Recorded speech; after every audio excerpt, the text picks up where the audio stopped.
feeling like I'm academics. Can't ride no $200 donation though. Hell, motherfucking no. Big W for my man for the 200 donation, but please don't give me the credit before they start getting on me. What I'm trying to do is be fair, okay? And you know, I don't think necessarily my goal is to take anybody down, but in just the same way I would cover another topic, I'm covering this. You know what I mean? And I hope that's appreciated. Okay. Oh, donations coming in early. Somebody says, yo, I thought the rocket got you, bruh. Thank God. Yo, Jay, listen. Jay is going crazy right now, chat. He's going like, it's getting there. It's getting there. Now, I have a theory. Y'all want to hear me lay out this theory? This is going to sound batshit crazy. Y'all want to hear me lay out this theory? Conspiracy theory act is here. Put your little tinfoil hats on and let's talk. I believe Jay-Z, and I know this is cliche, I think Jay-Z's in the middle of a big purchase. I'm sorry. I know. We heard Bill Cosby was about to buy CBS or something. I do think there's a few, and there's a few that I'm going to show you that we definitely know he was in the middle of. But I do think that there's probably other things that we don't know. And I do think that this lawsuit's threatening it. Now, I like to call a spade, okay? Who the hell is this? Nice, he called me. I'm streaming, bro. Okay. My graphic designer just called me. Anyway. Hey, so let me try to lay this out. And y'all tell me if y'all like, Ak, I believe in you. Or you could just tell me, Ak, I think you're full of shit. First and foremost, let me point this out. And, I'll continue to say hip-hop media and black media are completely shook of the Carters / Knowles. They're scared of Rock Nation. I understand why. A lot of these people work or affiliated with companies that are either heavily or directly funded, or they might run advertisements through, or there's a power dynamic that might influence your job or your livelihood. So why the hell go poke at the hornet's nest? I completely get it, but we have to call a spade, okay? I don't have a problem with anyone who might be shook of Jay-Z. Just say it. Just say, yo, listen. Like, and by the way, it's nothing wrong with admitting your biases. It's when you act like you're not biased the whole time. Like, a lot of times when I'm talking about Drake, I tell y'all for him, I'm kind of biased. He's my favorite rapper. Fuck it. Right? Cool. If you want to consume information from me afterwards, that's all you. But at least I'm going to put my biases at the front door. Right? A lot of these people, they scared of Jay-Z. I would want to say 80% of just media in general. They're scared of Jay. They're scared of Jigga. They're scared of Hove. And I do think each probably have their own reasons. I think some people, like how I look at Drake, that's their Drake. You have to realize, I'm the first media personality that Drake was my favorite rapper. Everybody else in media, right, before me, their favorite rapper is Jay-Z. Really think about it. Like, they all grew up on Jay-Z. Hove is their GOAT. That's their Michael Jordan, right? So I get why some people might either be hesitant or a little bit biased. And also, I know some people might be like, I get it. Y'all tired of the Drake talk, but yeah, people are going to kind of find it either objectionable or offensive when you're trying to like convince them that maybe their favorite rapper was a PDF file, right? They might be like, hold on now, because, it takes a whole different life of its own. So anyway, I completely understand when it comes to black media and either the lack of coverage, or even when they do cover it, they actually are covering saying Jay-Z's about to do something great by taking down false accusations rather than them just reporting what it actually is, right? It's an accusation, could be true or could be not. He denies it, and he's going to challenge it. That's it, right? But the thing with media is a lot about narrative. The narrative that I see a lot of people in black media kicking out, and I completely get it, not knocking them. Okay, what I've realized in the last 24 to 48 hours, that sentiment that people have about Jay-Z does not exist outside of black culture. Okay, Forbes wrote a hit piece damn near on him today. NBC News, they are digging into this shit like, yo, there is something there. Every outlet that is not within the culture is giving this the attention you would imagine. And I don't think it's a, oh, fuck Jay-Z thing. They're just looking at it saying, this is a huge deal considering his celebrity and his importance. And because of that, you're going to milk the story. And everybody's doing it except black media and hip hop. And I get it. So we're seeing a lot of things happen. And I have this crazy theory. You can let me know if you think it's crazy. I think Jay-Z is in the middle of a couple of big acquisitions or power moves. We all know Jay-Z. I've always said he'll sell the culture down the river for some exchange of some cultural currency, but he's a phenomenal businessman, okay? He's a guy that is going to make shit happen, whether it's, those deals in Brooklyn that had to get done to get the Barclays built, whether it's the NFL situation, whether it's the Bacardi situation, even the entry and the exit with that, with, he left DeLeon or he sold the rest of it or whatever. He's really good with business.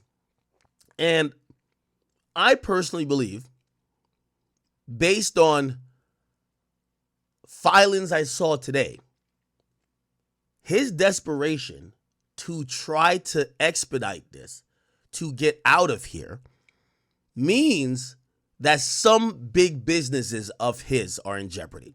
I don't think it's going to affect his status of how we view him within the culture. But primarily his business dealings at this point are happening outside the culture. He usually only just leans on the culture to, kickstart it in a sense. I'll get to that in a second, but if you guys haven't been there, you guys should go to the academy.blog. We post pretty much all relevant court documents about most cases that we're covering on stream or you guys might be interested in. But Jay-Z's lawyer fired off two things today and essentially begged the judge to expedite ruling not only upon if the accuser could go nameless, but also wanted the judge to throw out the case. Now, this is what I told you about this era of what I believe it's kind of like the modern extortion, a civil suit, because a lot of these lack merit of any accompanying criminal investigation or criminal charges. The accusation becomes the narrative. He got a weird case. Why is he around? Right? What that does is it's having a lot of people, a lot of company back up from that person. Now, the nature of what's happening, and this is how civil cases work. I gave you the timeline last night. This might take a couple of years to resolve. Now, Jay-Z don't got a couple of years to just be in limbo, be thought of as a PDF file. He probably is in the middle of business negotiations now. Maybe some of his current contracts are at jeopardy. He just read up on an association with the NFL. So, this is how a civil suit usually goes, right? Now, this was filed in October. They sued Diddy, a bunch of his companies, and then a bunch of unnamed people. This month, they added Jay-Z. Now, this is how slow civil suits actually go, right? On average, it's about going to be 2 years before it really gets into the thick of things, or it could possibly get to a court date. And that's even quick, because if you go to a local jurisdiction, like, for example, some counties or whatever, there's up to like 4 or 5 years. Okay, it's slow. Now, after you serve the lawsuit, which, by the way, I think they're going to say, fuck it, we got it. We got the lawsuit. Alex Spiro already, which is his lawyer, says, I'm representing Jay-Z. All of the things in the complaint are there. Now, the process of a civil lawsuit is really, as I said, slow and laborious. Okay. There's going to be, the person suing has to demand for what they need in discovery. The judge reviews it, or sometimes you could just give it to them if you have it, or give an answer to it. But it's a bunch of back and forth. Then Jay-Z and whoever's being accused, Diddy and his company, can say, we want all of this chick's text messages from the relevant days. And again, these are things that they give they'll give oh, you guys have 30 days to do this, or 60 days, or 3 months. So what usually happens, it drags and drags and drags. Now, once there's the brunt of evidence presented, people usually go for what they call a motion to dismiss, especially if you're being sued. But the lawsuit at this point probably is almost at least a few months old, 6 months, could be a year. Jay-Z can't wait a fucking year. Because if y'all think that he's a PDF file, for a year, it's going to fuck up a lot of businesses for him. So this filing was actually, I'm not going to lie, and I want to give some credit to Alex Spiro. My boy is trying to move like Brian Steele. And what I mean by move like Brian Steele, he's going hard in the paint for Jay, okay? Now, clearly, he not only represents Jay-Z, he represents a lot of other business interests with Jay-Z, so he probably knows how important this is. Now, the judge, there is a judge that got assigned this case, but the judge hasn't made much. It's a civil case. This ain't like people in jail, like civil. Jay-Z's lawyer writes a letter begging the judge, saying, hey, let's have a hearing. Quick. Yo, we gotta decide these things. This is urgent. Urgent. He's damn near begging the judge to hurry up, that they could possibly get this dismissed because it's killing Jay-Z's reputation. And what this actually could show, or what it says to me, again, I'm not saying none of this means he's guilty, but it tells me Jay's a little bit frantic. And I don't think that's because of guilt or not. I think that's he's losing some money. So listen, let's read this letter. It says, Dear Honorable Judge Torres, on December 8th, a plaintiff filed an amended complaint naming my client, Sean Carter, as a defendant in the lawsuit. On December 9th, we filed a motion to seeking to have the court decline to permit the plaintiff in the case to proceed anonymously. As noted in that motion, the plaintiff's attorney, Anthony Busby, has engaged in a campaign to leverage unfounded and heinous allegations against celebrities to secure large settlements. He seeks neither justice nor peace for his victims. He only seeks to benefit himself. On the afternoon of December 9th, after we had submitted the motion and accompanying exhibits, our offices received outreach. Actually, I shouldn't read that one first. Let me read. Wait, did I? All right, now, wait. Oh, this is not the same one. Hold on. Okay, I'll read this anyway. My bad. There's one of them missing. Give me 1 second. Because he wrote two. So essentially, there's a lot of drama going on here. I ain't gonna lie. This shit is gonna be wildly entertaining. Give me 1 second.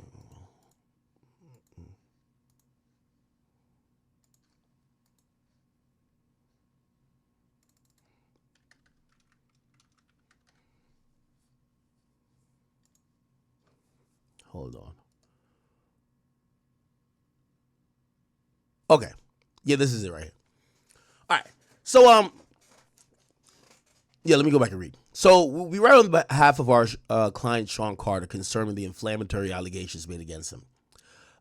Based on the meritless and frivolous accusation, Mr. Carter has filed a motion to deny the plaintiff's request to proceed anonymously, or a motion to dismiss.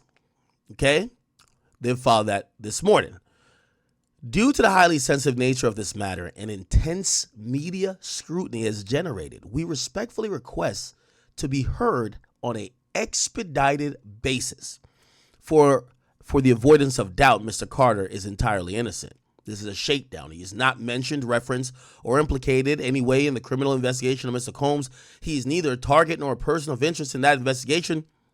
Adding to the urgency of this matter, Attorney Busby has orchestrated a months-long press campaign aimed at inflaming public opinion and escalating the events in real time on social media platforms. Every day and in real time, Busby continues to amplify false narratives, exploiting the legal process to generate media attention and damage Mr. Carter's reputation.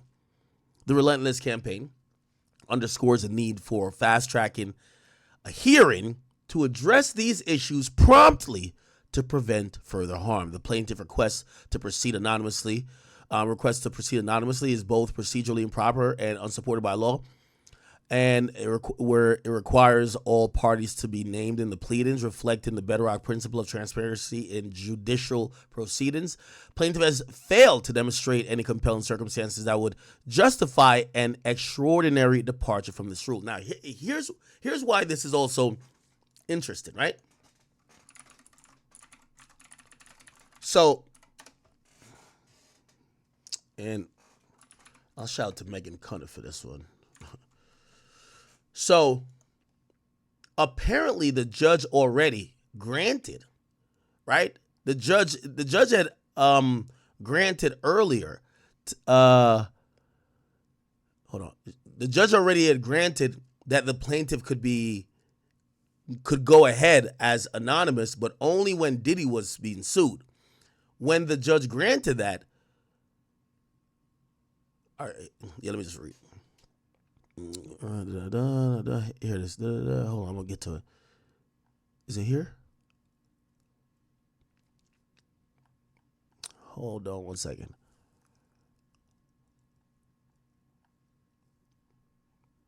All right, I don't know if I have the paperwork, but it doesn't matter about the paperwork. So basically, the judge already ruled that the woman could go on anonymous.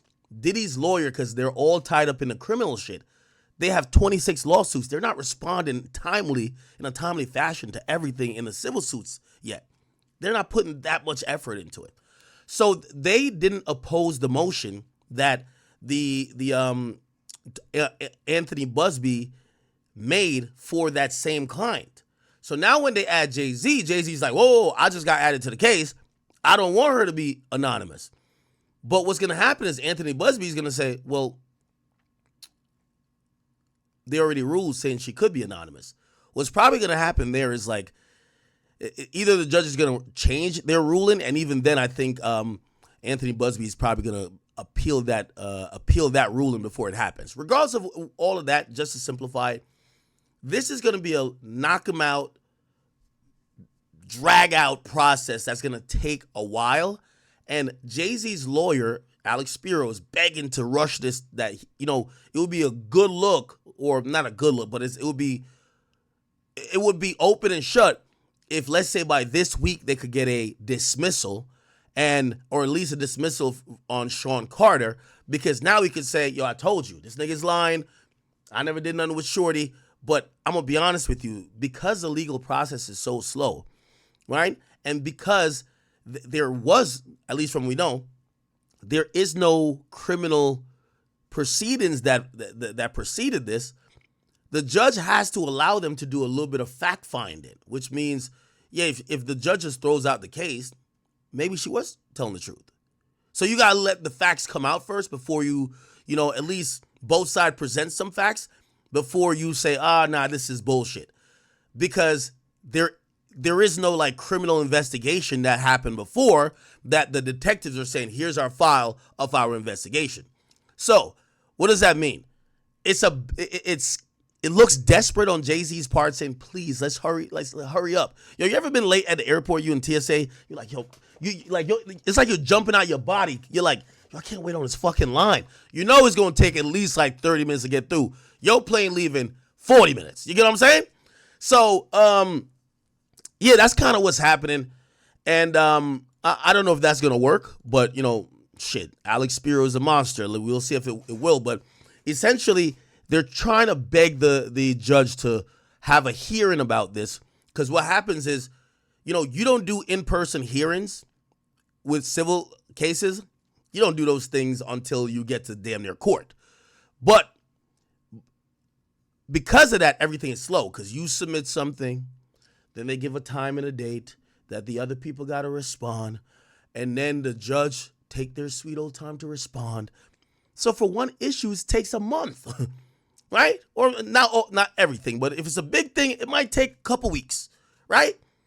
If you have a hearing, you go in court, both parties go in court, and within an hour or two, the judge makes the ruling. You tell your side, he tells his side, the judge makes a ruling on that motion. So they're trying to get like a hearing, an in-person hearing, to expedite this process, because they want to identify the woman, number one, and number two, put forth a good reason why it should be dismissed, even though I'm gonna be honest with you, they haven't pointed out why it should be dismissed. Which, if the internet is right, some people say the internet have solved this, that this case is bullshit. He could just write this in the case, like, yo, Jay was never at a party with a woman. He didn't have sex that night. You can say all type of shit, right? Anyway, let me just keep reading real quick. All right, okay, good. Furthermore, plaintiff's allegations coupled with the conduct of counsel, right, suggest a deliberate attempt to leverage the judicial process to generate an unwarranted media attention and pressure Mr. Carter into a settlement. The misuse of the legal system undermines both his integrity and Mr. Carter's ability to defend himself effectively. It's critical that the plaintiff's identity be disclosed so Mr. Carter can investigate and respond to the claims fully and fairly. Okay? We further note that the timing of this filing coincides with ongoing media coverage of unrelated matters involving Mr. Combs' criminal trial, in which Mr. Busby does not represent victims, underscoring the prejudicial retaliatory nature of the plaintiff's claim. Okay? So basically they're saying that Busby is representing people accusing Diddy, but none of those people are actually in the criminal trial. So they're kind of almost defending Diddy a little bit, saying, yeah, Diddy's actually being charged with some things, and they're using that as like a boost for their case and their story, but none of his multiple clients are the ones that are in the criminal case, right? It says the amended complaint appears to design not to seek justice, but rather to amplify unsubstantiated allegations and harm Mr. Carter's reputation by Mr. Busby, okay? Allowing plaintiff to proceed anonymously, okay, we get all that. Given the circumstances, we urge the court to deny the plaintiff's request to proceed anonymously and dismiss the complaint. Pursuant to rule, the matter is of utmost importance, and we request an expedited hearing to address these significant procedural and substantive issues. Okay, expediting briefing schedule due to high risk. This is what Jay's lawyer is saying. They want to expedite it like an emergency hearing due to high risk of irreparable injury and time-sensitive nature. We're available at the court's earliest convenience to provide additional briefing or to appear for a hearing on this matter. Yeah, they want to get that shit out of here immediately. Wow. Federal court. Let's see what this is.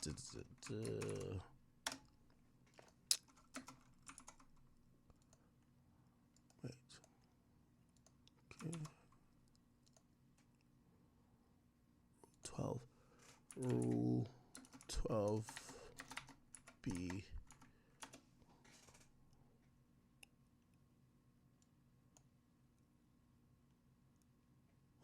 Okay. Oh, okay.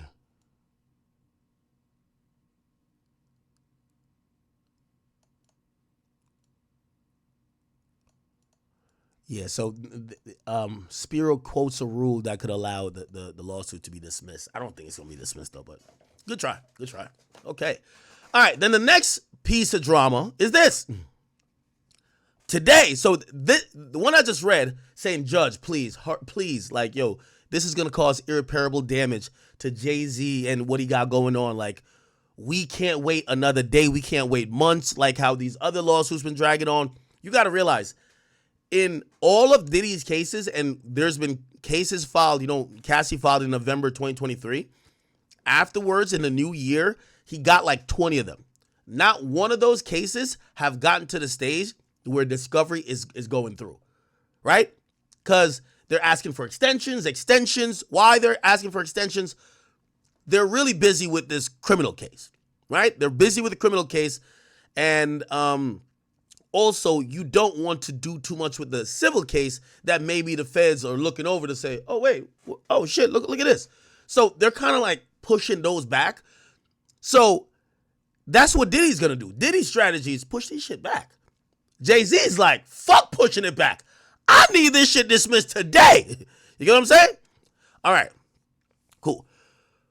So, this is, the important part. Okay.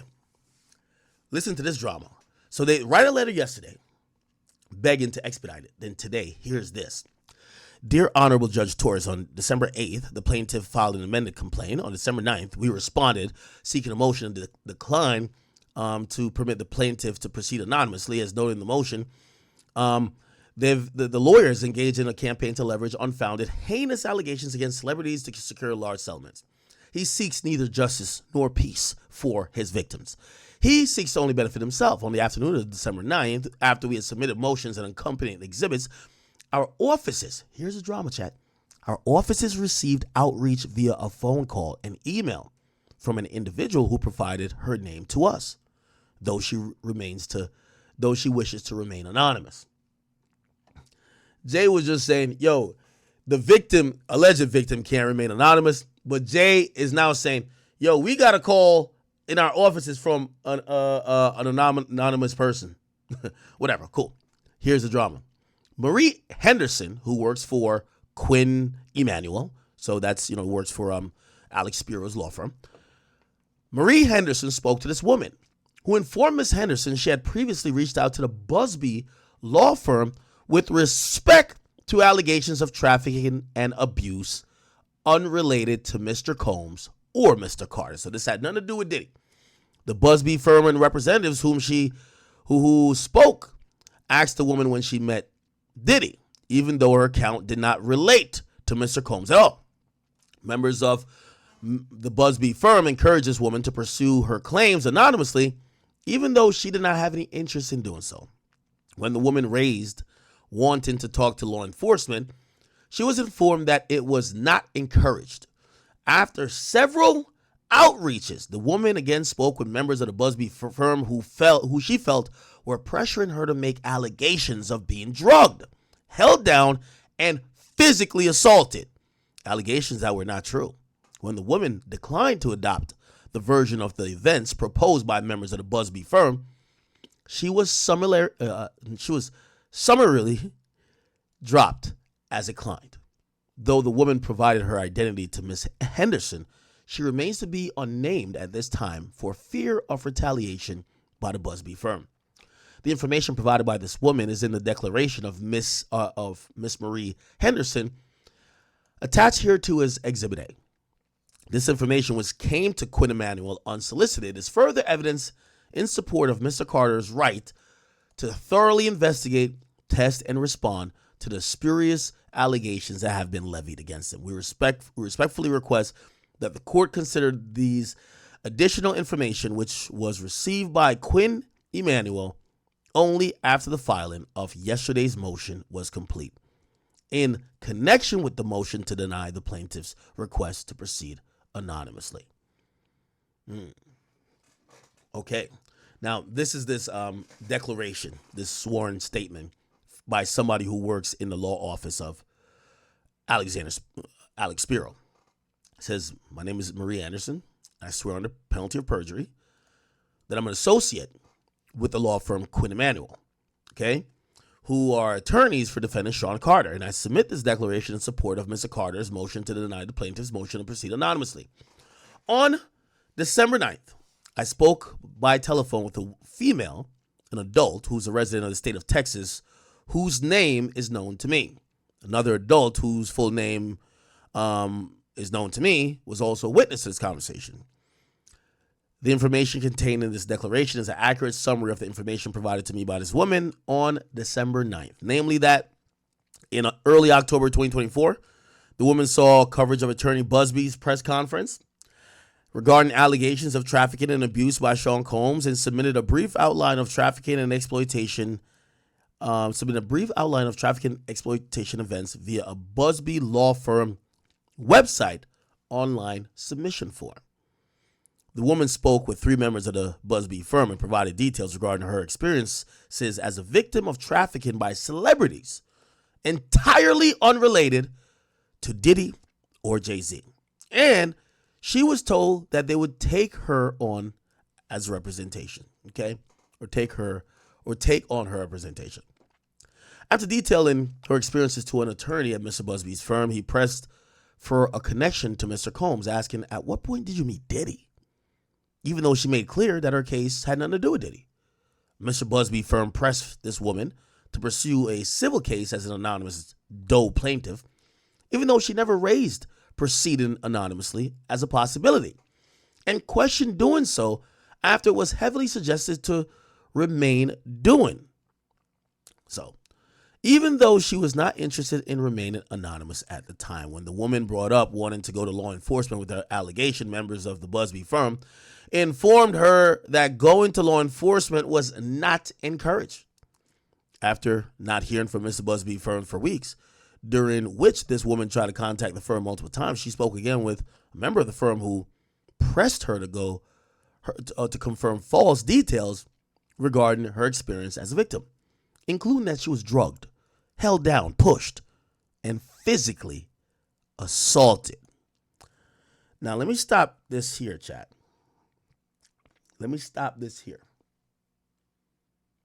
This random call, remember, they said this is ultimate game of chess. This is Illuminati chess, chat. If you're reading this, remember, so the person who's saying this, I don't know, some clerk or somebody that works for Jay-Z's lawyer's law firm. On the same day, they go to file or respond, but file a motion to say, I don't want this person, this alleged victim who's now 37, was 13 at the time when this happened, I don't want them to be able to proceed as an anonymous client or anonymous victim or anonymous plaintiff. Somebody randomly calls Jay-Z's law firm's office and details damn near a story that sounds exactly like what that victim accused Jay-Z of. Drugged. Remember, it says the 13-year-old was pushed, grabbed, thrown, then held down, right? Held down, and then sexually assaulted. Now, it's either two things going on, and I hope you catch it.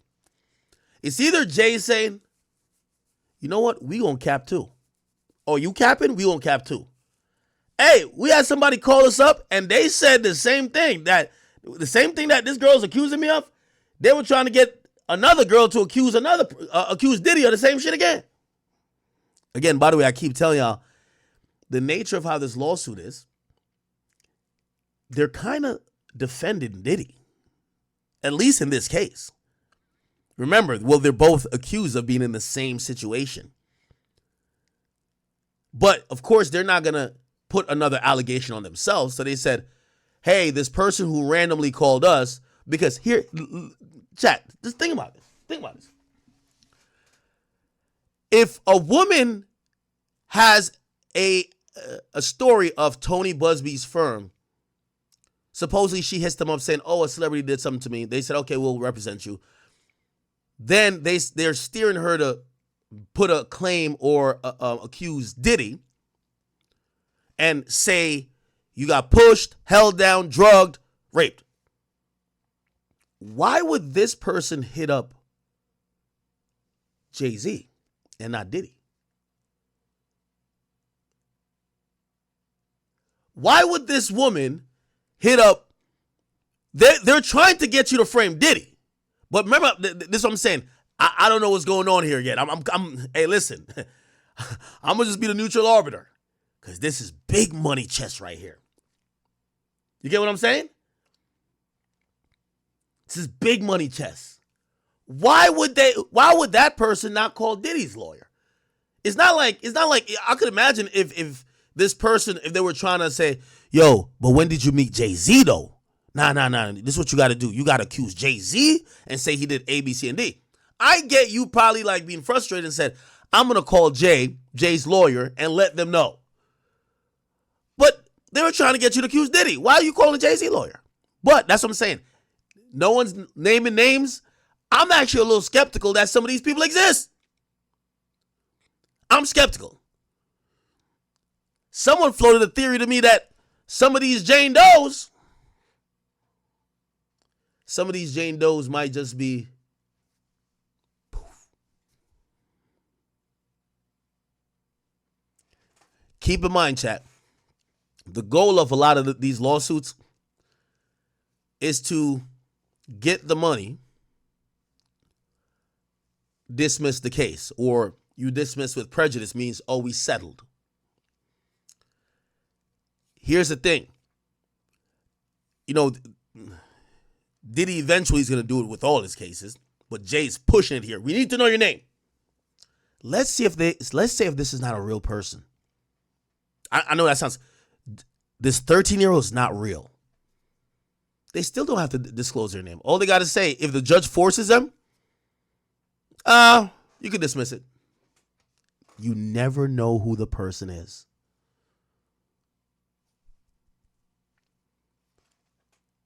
But on the opposite side, because remember, Jay's in a time crunch. He needs it out now. I didn't even know Jay-Z's law firm had a hotline. I know Tony Busby got a hotline.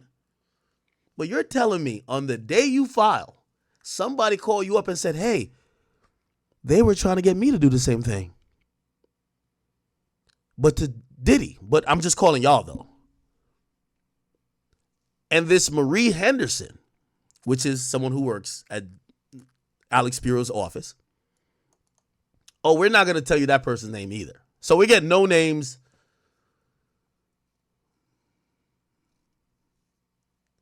We're getting no names here, chat.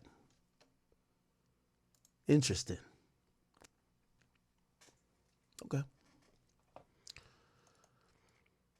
Okay. When the woman made it clear she was unwilling to adapt to the narrative Mr. Busby's firm laid out and wanted to only speak her truth, she was dropped as a client and told that Mr. Busby's firm was unwilling to represent her any longer. She had felt as though once she had expressed that she wasn't a coachable victim, she was dismissed. This woman shared this information because she felt the conduct by Mr. Busby's firm, specifically to encourage lies and discredit those who are legitimate victims. Discredits those who are legitimate victims. This woman expresses that she fears retaliation from Mr. Busby's firm if she shares her true identity or signs her name to a declaration in this case at this time. Okay. Well, why did she go to Jay-Z's lawyer? If you're that much in fear, why would you go to Jay-Z's lawyer and blow the whistle, knowing whatever you tell them, they're going to go tell the court? Because whatever you tell them is going to help Jay-Z out. And then you know what's going to happen. Tony Busby is going to say, we need that person's name. And if Jay wants this to be believed, they're going to have to give this person. So I don't get what that person's getting out of it. Something's going on here, chat. Something is going on here. So you have this clerk or whoever. I declare under the penalty of perjury that the foregoing statements are true and correct. Interesting. Now.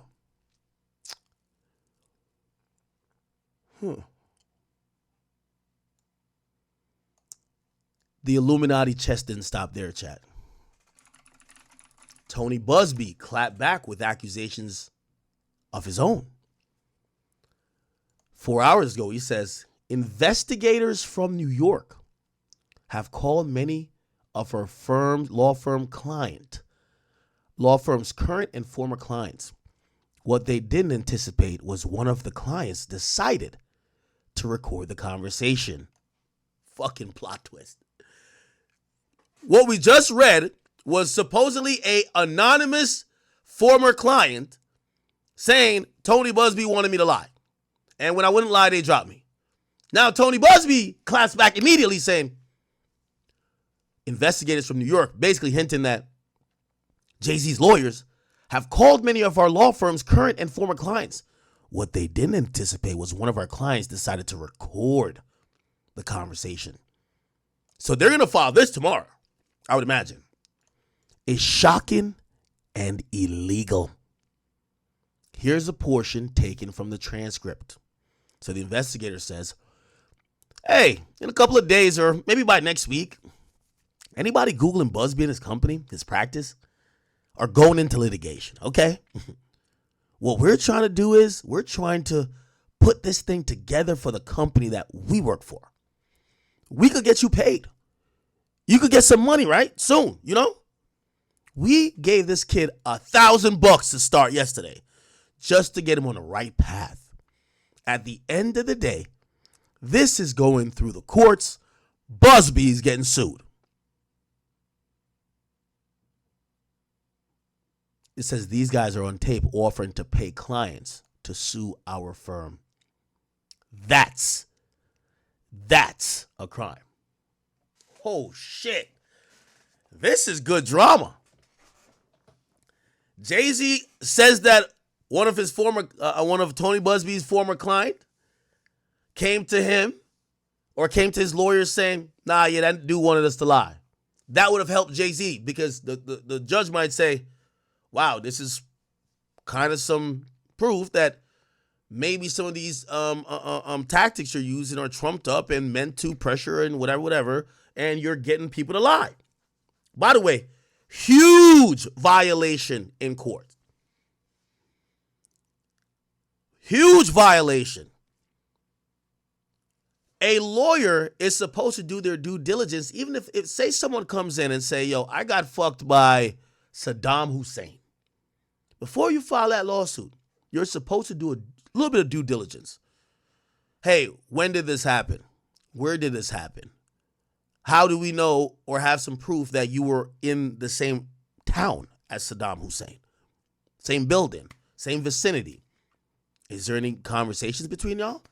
Text messages, pictures? Did anybody post anything on the gram, on a story? You got to make sure that it kind of vibes and jives. You know what I mean? Because if you file a frivolous lawsuit, you stand and face the risk of being sanctioned and punished by the court. That happened, or it was, there's a motion to sanction Mr. Blackburn, who UMG caught him a few times possibly doing some procedurally incorrect things. So a lawyer lying just to get either a judgment or get a salacious headline, especially if they're coercing their client to lie or to trump up a story, very unethical and definitely could have some ramifications. So Jay-Z's lawyer accuses Tony Busby of that. But then Tony Busby claps back and says, interesting, because what also is unethical is that you and investigators that we believe work for you through the proxy, which is your law firm, are calling around offering money to former clients to sue people. That's a big no-no and a crime. This is going to get really interesting, people. Really interesting, okay? Here's my crazy theory. You can believe it if you want to. One of the reasons why Jay-Z wants to get this dismissed is because he's in the middle of trying to do a lot of big things. I believe he's trying to break into maybe sports team ownership a bit. But a big thing he has going on is Jay-Z Casino. So Jay-Z, a month ago,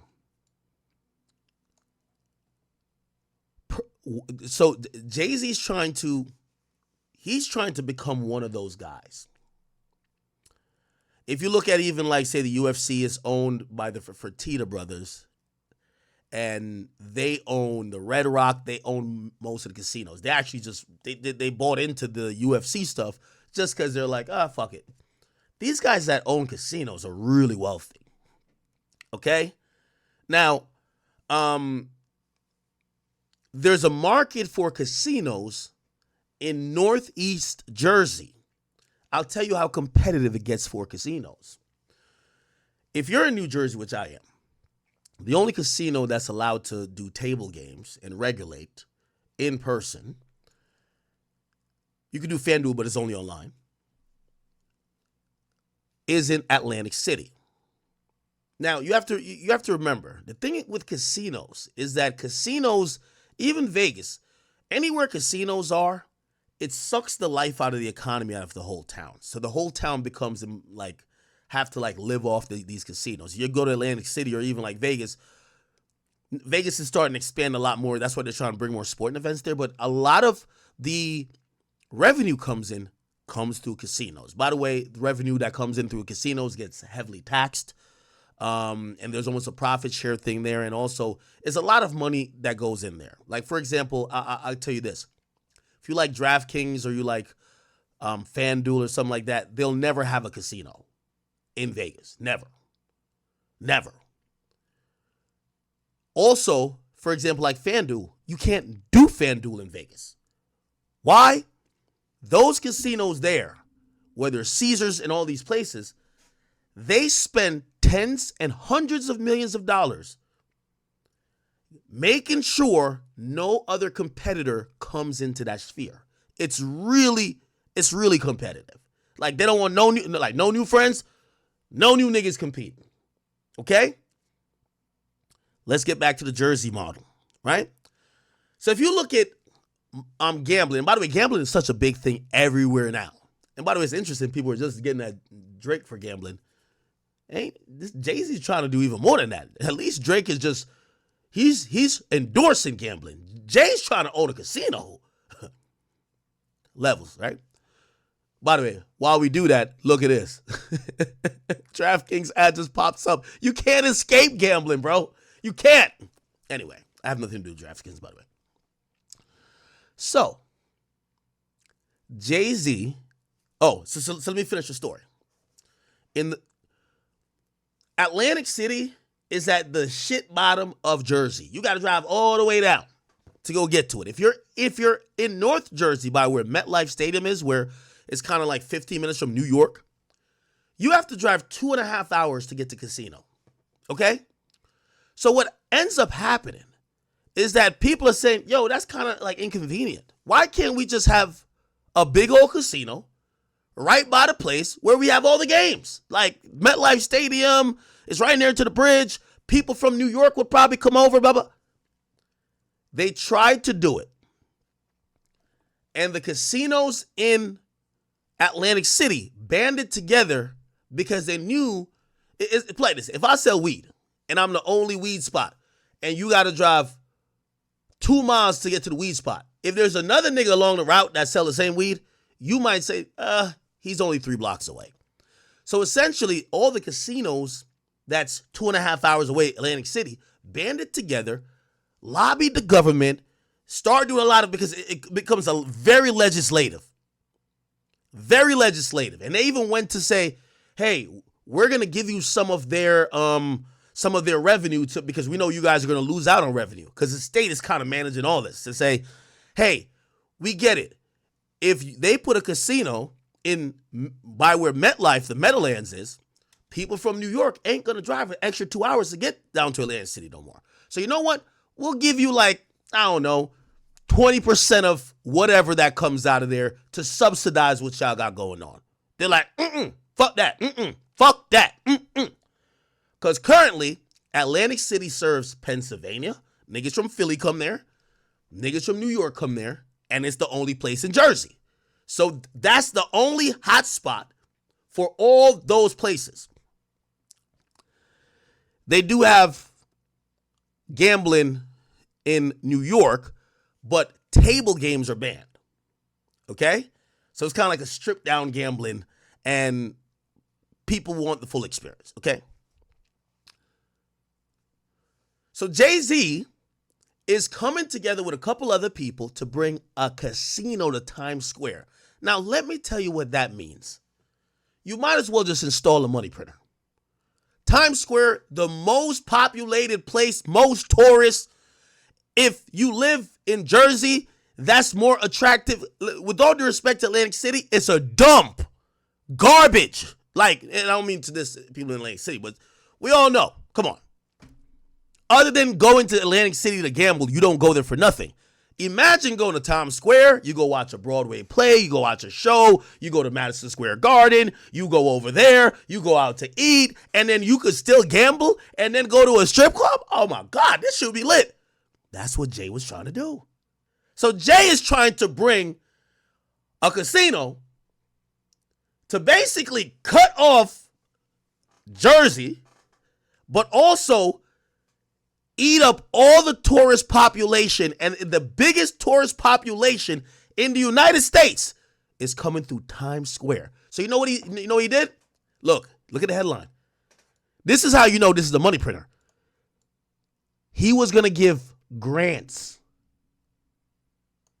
He's giving away $250 million for free. Just that businesses around there, because you know what businesses around there are saying? A casino is never good for business for other businesses. Because what happens is people come to these places and lose their money. It also attracts a different environment. Like a lot of other thriving businesses don't like casinos. They don't like it. Okay? So because these things would require votes and people endorsing the idea, Jay-Z offered, we'll give you out $250 million in grants. Let's read through it. Jay-Z's looking to sweeten the pot on his Times Square casino bid. The rap icon and Rock Nation will commit $250 million in grant money for Hell's Kitchen if they land the bid to create a Caesars Palace. Times Square Casino. Page 6 is learned. The hip-hop moguls Rock Nation-led group would give initially $15 million to the local community. You see? He's just giving everybody money because once you get in, remember, you need to get in. Once you get in, printing money. Printing, okay? This 200 was 65 because 250 give to grants for Hell Kitchen, and then 15 for local. Oh, that's chump change. You make that in like 2 weeks. 2 weeks. It's all good. Plus regular grants based on 0.5% of the casino's performance. Okay. The Caesar Palace Times Square team has already met with the residents of Manhattan Palace, or Manhattan Plaza, the famed affordable housing for development for artists, to clue them into potential benefits we hear. Jay-Z said in a statement announcing that the grant initiative says we're New Yorkers. Supporting and providing opportunity for neighborhoods and communities isn't just part of our Rock Nation ethos. It's our collective responsibility. The Empire State of Mind artist added, any proposal that wins a gambling license will undoubtedly profit. So that's the thing. This Hell's Kitchen situation, they're first in line. They're first in line to get what's supposed going to be this coveted gambling license. Okay? It's like, I'll bring it down to, and again, it's always politics as usual, right? In a lot of these towns, especially a populated town, the reason why you don't see new businesses all the time is that the town will say, we only give out 200 liquor license. So you could build a bar, but you can't sell no fucking liquor. So what you have to do is you got to buy a liquor license from someone or buy an establishment with the liquor license because the town doesn't issue anymore. So this gambling license, once you have that and you could open a business where gambling is allowed in Times Square, oh my God, you're printing cash, right? Okay. So it says, any proposal that wins the gaming license, or gambling license really, will undoubtedly profit. Our vision is to give back to New York and ensure that the Broadway community, Hell's Kitchen, and surrounding business all benefit. You got to imagine some of these businesses would probably be like, I don't know if I want a bunch of D-gens just coming over here and just gambling, bro. And not just for the minute, but for the long term. Rock Nation is looking to move forward, okay? into the gambling world after New York City was greenlit for a gaming license and has teamed with Caesars and SL Green. Other players vying to land the biz at different locations include Saks Fifth Avenue, Mohegan Suns, Wynn Resorts, and Greenwood Gaming and Entertainment, Resort World Casino, and more. They're all putting their chips on the table to win the coveted license. Now, I'm not too sure how many are going to be given out. The Roc Nation plan would distribute grant funding a new trust controlled by community residency. That's how you get people on your side. Oh, yeah, we're giving away $250,000 because, again, what the community's thing going to be is if you bring a casino right here, we've been doing business. This is our revenue. You're going to fuck it up. You're going to change the whole. Why do we need gambling, right? That's what they're saying. But you offering them money and offering, making promises that you're going to do this to invest into making the area better, right? Cool. The group contends, and the $250 million community funding promise would include improvements in Times Square, Hell's Kitchen, and surrounding areas. Casinos could earn from $1 million to $10 million a day. The Post has reported. Nevada, where gambling epicenter lies, reportedly grossed $13.43 billion in 2021. Roc Nation said its bid is getting support from over 150 organizations and businesses. Damn. Including restaurants, hotels, residents, and unions, and Broadway stakeholders. But all the various New York City plans have faced pushbacks from groups who don't want the gaming businesses in its backyard. Okay? This is some of the people. Theater workers, the union opposed Jay-Z's backed casino. They said it's not good for Broadway. Okay? Hove might not be getting the look. The union that represents the bulk of the Broadway theaters wants to tear up the blueprint for a proposed Times Square casino backed by Jay-Z, the rapper Jay-Z. A casino in New York would add a dimension in New York City vibrant entertainment industry, but placing it amidst our theater district would be a mistake. The International Alliance of Theatrical Stage Employees told the Post in a statement. Casinos are self-contained. That's a fact. If you go to a casino, no windows. They don't do no windows, at least when you're at the gaming part. No windows, no time. They close off. Restaurants, they comp you with food. They don't want you to leave. They don't want you to leave. So now they're like, yeah, we don't fuck with this type of. Put it like this. These places you wanted to see a play? You have a nice dinner somewhere else. Then you walk over and you go see a play. Everybody's getting money. Everybody eats. A casino come, only Jay-Z eats. Okay? All right. Casinos are self-contained and designed to keep patrons inside for as long as possible. Meanwhile, our iconic theater district and Broadway are still recovering from the financial hardships brought by COVID. Okay? All right. So, yeah, they're not rocking with it. They're saying having a casino in Times Square is not going to increase attendance at our venues. Okay? It says it's already problematic. Traffic would only get worse in a tourist destination. It's already incredibly congested. We don't want more. It's not good for Broadway, okay? So they don't like it, right? So they're joined by that supports Caesars, that believe Okay. No, that's another person. Okay. All right. And then there's another article. Who will win? Remember, this is why Jay-Z needs to. You can imagine now, these union workers, they're probably discussing this at their board meetings. Yo, damn, we were going to give this nigga the support of him winning the bid for the gaming license, but, yo, he fucked a 13-year-old, did he? No, they would be asking that question, allegedly, right? And, yeah, that's probably costing Jay-Z some money because Jay-Z is invested a lot, Roc Nation has invested a lot, in trying to get this effort going on. Keep in mind, Jay-Z is a very beloved rapper, right? Who will win the big in the New York City casino race? Gambling experts set the odds on Jay-Z. So Jay-Z was leading. Jay-Z was supposed to win, right? As New York summer grinds on, the battle for three casinos proposals. It's $1 million application fees. So people it was $1 million just to apply. And you have to have this large proposal. What are you going to do for the community? What are you going to do for that? How is it going to do this? Everything. So you're probably spending maybe $10 million on just drumming up the proposal. Also, you got to have a certain amount of money and then partner with somebody who already is in the casino business, because there's going to be a lot of regulations. Outside of two racinos, what's a racino? Resorts World, New York City in Queens, and Empire City in Yonkers. Yeah, those are the ones that you can't do table games, which already have profitable electronic games, see, and are said to be front runners. The 6 remaining contenders face local opposition.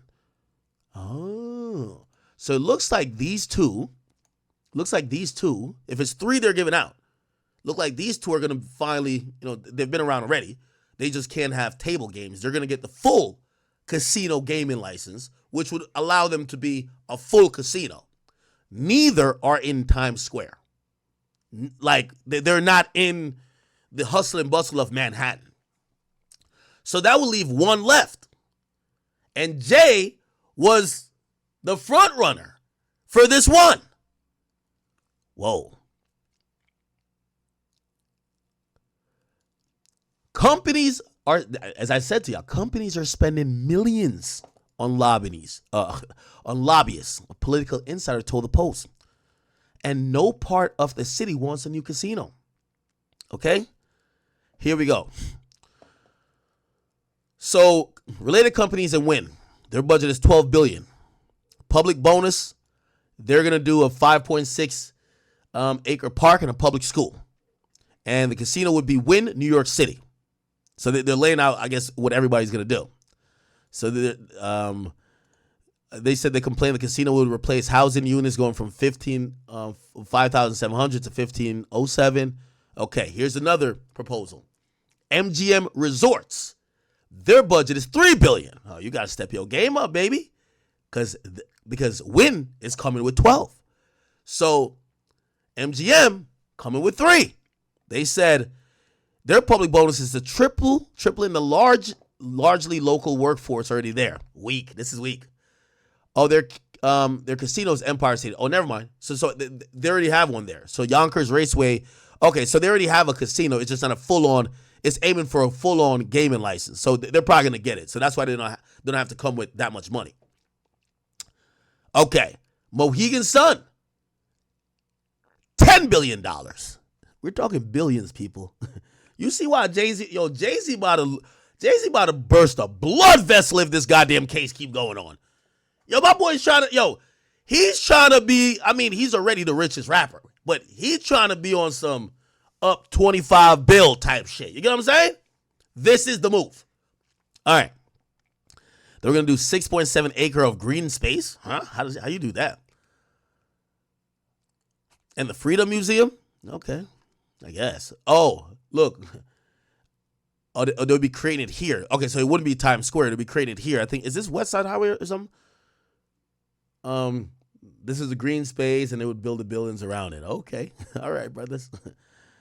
Then we have the Genton Group. They only came in $5 billion. But they have a casino already. They just don't have the full gaming license. So anything under 10, you got to come in at least $10 billion if you want a full new license. If you already kind of have a license, but it's not full, it's just for electronic games, you could come with, what's the name came with 3, and now they're coming with 5. So this casino already exists, right? So they just, it's without table games like blackjack and roulette. I would never step foot in a casino if you don't got blackjack or roulette. Come on now. What the fuck? I need table games, baby. Come on now. All right. So they would be getting that. And I actually do think they're going to get it. They already have a location. Obviously, the reason why they're coming with a budget is because they do, given the license, they want you to do some stuff for the community. All right? Got you. Where's Jay-Z's effort? We got Bally. $3 billion. Talking about the public bonus is a police substation. They're going to have a police station in there. But there ain't no fucking bonus. Y'all going to put a police station in the casino? Fuck out of here. Okay? I don't think that one's, no. And it says, Assuming MGM and resorts are layup, they are. It says we're right in between them. We're the best location. Oh, did they have a location already? Oh, they bought a Bronx Links golf course from Donald Trump in 2023. And they want to convert portions of the golf course to a casino. Okay. Y'all ain't winning. Or maybe they do. Who knows? I mean, shit, by the time it's decided, Trump's going to be in office. And I don't know if the New York City mayor is going to be heavy Trump. Trump might just give him the wink to say, yo, he bought that from me. Get him the license. You know what I mean? Like, come on now. Steve Cohen and the Hard Rock. $8 billion. 25 acres of a new space park. What? All right. They even got like a little thing right here. Oh, shit. Would this be a new stadium? Oh, this would be a stadium type shit, I guess, too. Oh, the dude purchased the Mets for $2.4 billion. See, chat, purchasing a team, $2.4 billion. The budget for a casino, $8 billion. Just to show how much this shit is. Okay, so this guy owns Citi Field already. All right, so I guess they would turn that into a gaming and gambling thing. Kind of would be cool, right? You walk straight out of the baseball stadium and you go place a bet, or you just go gamble, right? Then we get Chickasaw, Thor Equity, and whatever, $3 billion. I don't know who the fuck this is. This would be the casino would be in Coney Island. Okay. Now here's the jigger. Contenders: Jay-Z along with Caesar Entertainment. Oh, Caesar's Entertainment is probably so upset at Jay-Z right now. Like, Jigga, we were about to win. Jigga, this fucking bad news is going to fuck this up for us. What budget is TK billion? What the fuck is this? Let's Google it.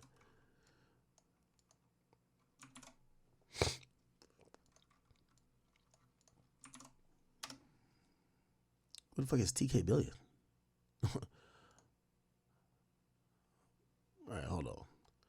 Wait, Caesars is now on this twice, is it? Hold on, I feel like I saw Caesars before. Chat, hopefully y'all enjoyed this type of shit. I like, me, I'm top pocket watcher, bro. Top. Like, bruv, nobody could out pocket watch me, gang. All right, okay.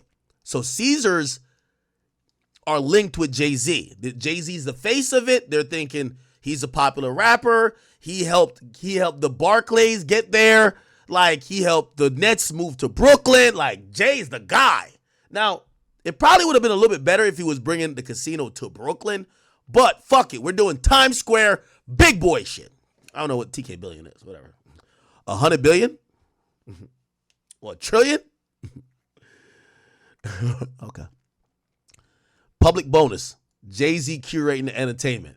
Oh, man. This nigga will have Kendrick performing Not Like Us after every slot win, nigga. You win at the slots. Not Like Us, just start playing.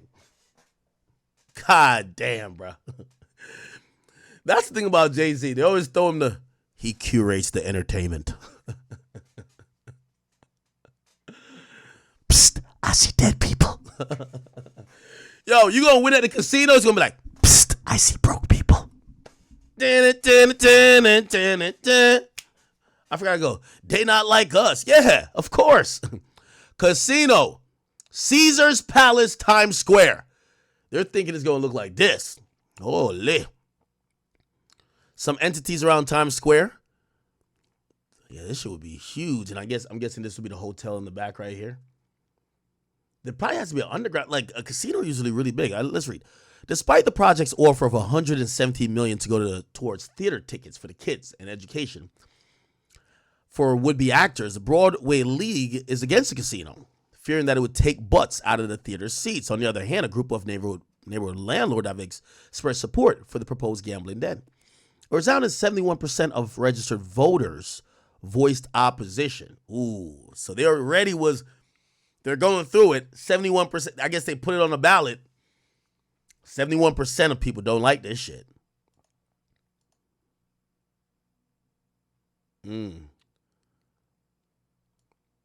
Yeah, I guess did they vote?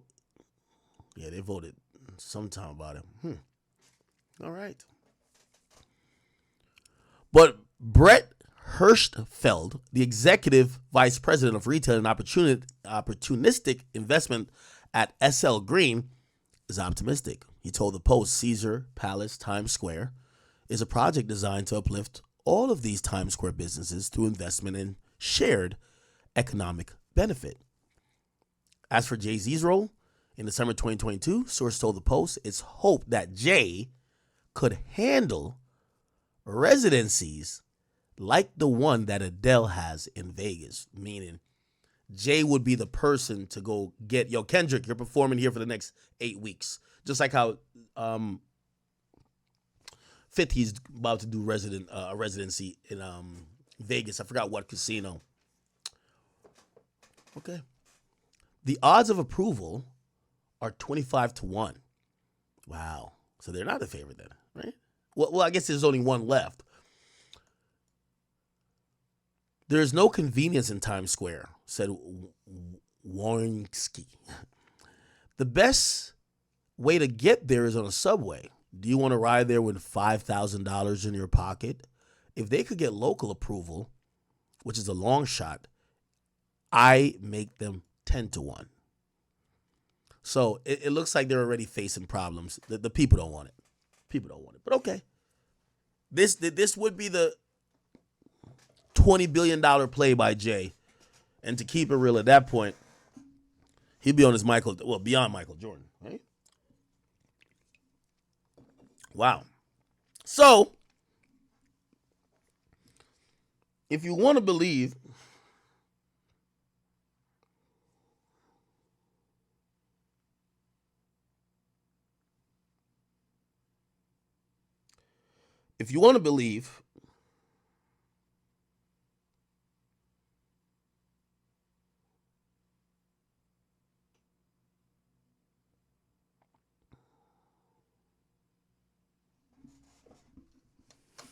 hold on a second.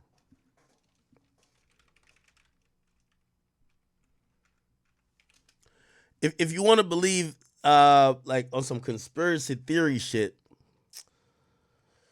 yes. It definitely appears that Jay got some big shit going on. And obviously, even if he's not the favorite already, it does look like him being embroiled in some very nasty rumors and allegations that might very well be false. But these days, we just hear the allegation and our minds are stuck there, right? We're seeing it every single place. That shit might be messing that up, right? Now, I did see somebody do a video on that before. Give me 1 second. And again, this is really for my conspiracy theorist people over here. Jay-Z. Would you kneel or would you stand? Would I what? Would you kneel or would you stand? Okay. I think we've passed kneeling. Has shown who he is, not only from his music. You have cousins. You got to go home for Thanksgiving and people are talking to you like Kevin Hart. And you going home for solace. You want family. You're going home for peace of mind. You going home for peace of mind. And they don't give you that and your because cousins, you're not your cousins in your grandma's living room saying, yo, man, I got this play. I want to, if you just give me, you know what I mean? 4,800, I could make you 2 million. You like, it don't work like that, man. But you got to explain to him, like, life isn't like that. Money isn't free and no one's giving out opportunities. If it sounds too good to be true, it's really, and then he like, oh, you don't believe in my dream. But by the dialogue he gives us. Jay-Z, bar none, is in the top 5 of anybody I've ever met. His style, his demeanor, the quality of person he is, he's just outstanding. And I would have almost paid him what I paid Dez Bryant just to have gotten to spend that kind of time with him and watch him operate. And the company he keeps speaking of. Hey, Hov, I'm taking that $500K. I ain't taking that dinner, I'm taking that $500K. You feel me? Hey, it's love though, you feel me? Yep. Now, there is a story involving Jay-Z's Rock Nation, and it has to do with community and local politics. All credit to Gwen Hogan, a reporter for The City, who covered the story that is vital for the masses to hear. Now, if one were to quickly Google Rock Nation, the positive press is in full effect. They are pushing it to the top of the search results. You'll see headlines like, Jay-Z's Rock Nation plans to use a portion of Caesars Palace Times Square profits for an unprecedented grant program, and Jay-Z's Rock Nation pledges $15 million to NYC community in Times Square casino bid. So Rock Nation was spending a shit ton of money on promoting it. Actually, you go to Rock Nation's Instagram, they were running this heavy about a month ago, even though people were saying, hey, I don't support gambling whatsoever. I don't care if all the money went to the community. Gambling addictions are dangerous. I'm so over these celebrities trying to get us addicted to things they profit in. You get what I'm saying? No schools, no learning centers, music training, community outreach. No, a casino. We got to get y'all out of hip hop's business, right? What this is designed to do, though, is give a sense of, oh, they got to get approved. Get the tweets out, get the Facebook posts out, the Instagram reels. It was very good PR. Instagram posts, Snapchat, TikTok. Oh, Jay-Z is giving back to the community. Oh, Jay-Z has got to get approved for this. He's looking out for everybody. When really, what it's designed to do is skip over the process and go from A to Z instead of covering B, C, D, E, etc. And this is where we introduce Aletta Lafargue, the Manhattan Plaza Tenants Association president. Hoping I said that correctly. With the casino being open in New York City fairly soon, the competition is really heating up here. And there are 11 bids currently. Rock Nation is one of those bids.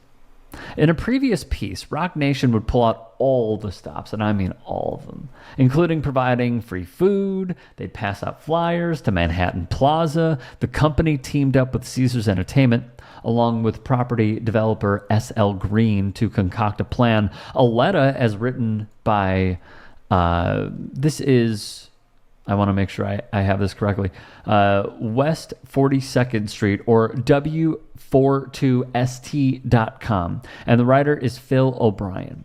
So written by O'Brien.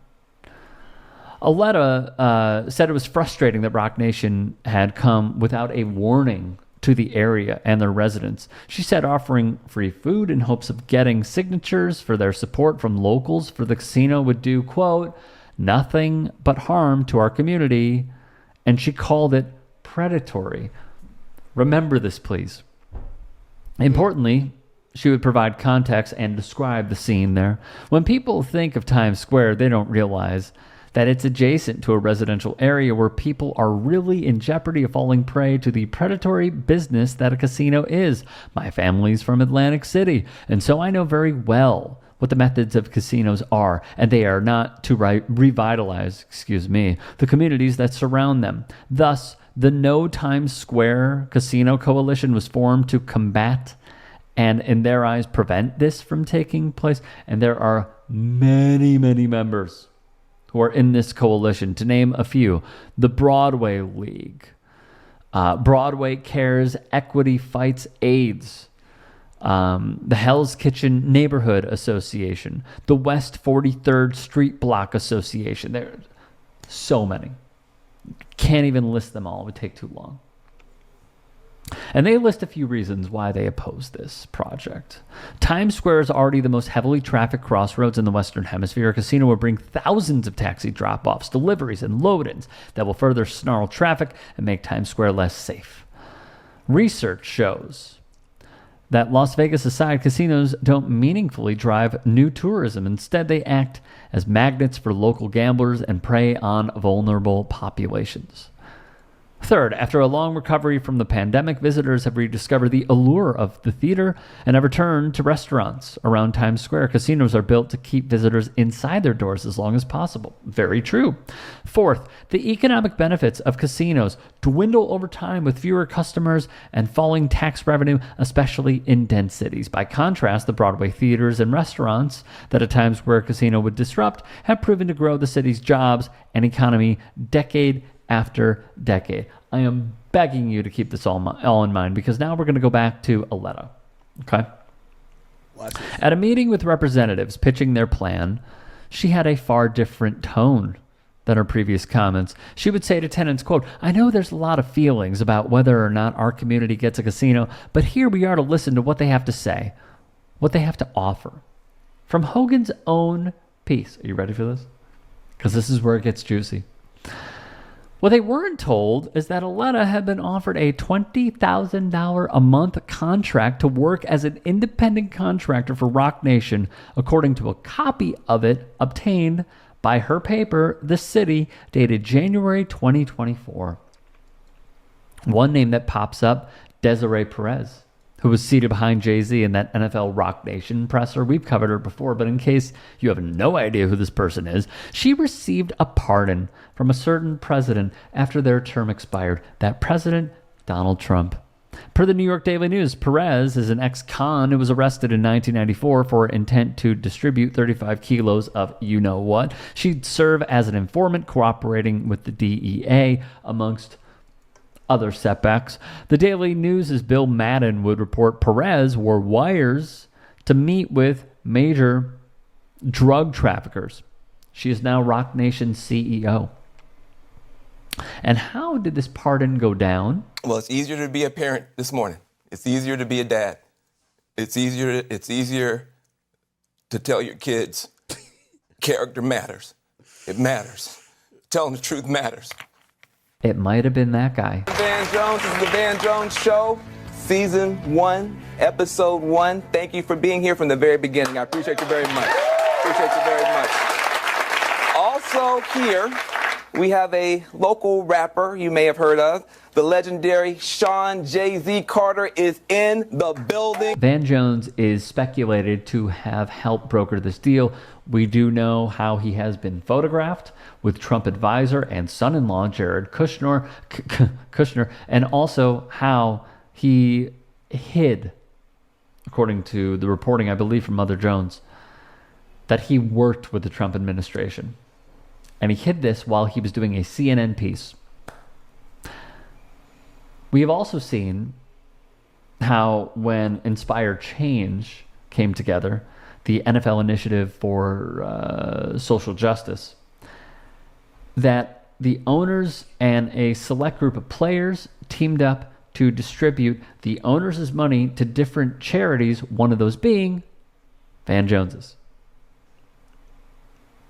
Take that what you will. Back to the casino. Aletta, when contacted by the city, would change her story numerous times. It is unclear if she took the money or didn't, but the fact her story keeps going in different directions is quite eye-opening, isn't it? She would later say she did not sign a contract with Roc Nation. Wiley Norvell, though, a spokesperson for the coalition, told the city, the casino's developers have been using these tactics to buy the illusion of public support since day one. The question is whether they have any supporters that aren't being directly compensated. John Caney, the executive director of the good government group Reinvent Albany, told the paper, I would look at this and think, what else are these guys up to? That is a great question, isn't it? We have seen how they have paraded people like Fat Joe and Alicia Keys to try and get the public on their side. And I think what this really shows is that they are trying to use their own star power to make a buck and have that buck come at the expense of the locals. There's a lot more to this, and I am going to continue following this story for y'all, because what this shows is the ultra wealthy going up against hyper local politics and a community. And the community is showing what unity looks like, and also how the only way forward is through camaraderie and fighting back against stuff like this. If you can and are willing. Okay. All right. So I think you guys get the gist. I won't categorize Rock Nation as good or evil, but they're pretty slick. They know how to move and navigate. Now, as I said, black media is very quiet about Jay-Z and what's happening, and I get it. I get it. And I have no problem with it. Me, I just would like people just to say, yo, it's Hov. That's our guy. Fuck it. It's cool. But he's being treated like anybody else in non-black media. But who knows if there's other things at play here. Obviously, him seeming a little bit desperate to get this dismissed and out of here might have a couple billions that he's maybe either in on or deals that he's hoping to land that this could fuck up.